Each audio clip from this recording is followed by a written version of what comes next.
Tinggalkan jejak, 5 OPM penembak pilot Selandia Baru sejengkal lagi ditangkap.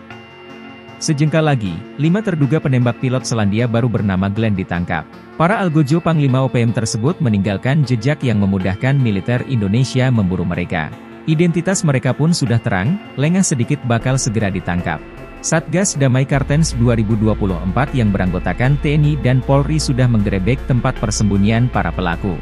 Satgas gabungan ini sudah melakukan penyisiran di distrik Alama dengan hasil ditemukan sebuah rumah kosong yang berada di ujung bandara. Diduga rumah kosong inilah yang digunakan OPM untuk tinggal di distrik Alama selama 1 minggu terakhir. Berdasarkan keterangan masyarakat sekitar bahwa rumah kosong tersebut merupakan bekas koperasi yang sudah tidak digunakan lagi. Hal ini diperkuat bahwa ditemukan di dinding rumah terdapat gambar-gambar senjata, gambar bendera Papua Merdeka dan dokumen KKB lainnya.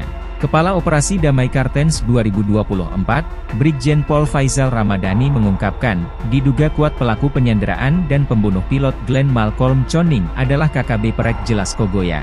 Kelompok ini memiliki 5 personel. Mereka telah masuk DPO, Daftar Pencarian Orang, atau buronan. Pilot Glenn ditembak pasca mendaratkan helinya di distrik Alama, Mimika, Papua Tengah. Korban yang merupakan pilot helikopter Intan Angkasa Air Service ditembak mati dan helikopternya dibakar.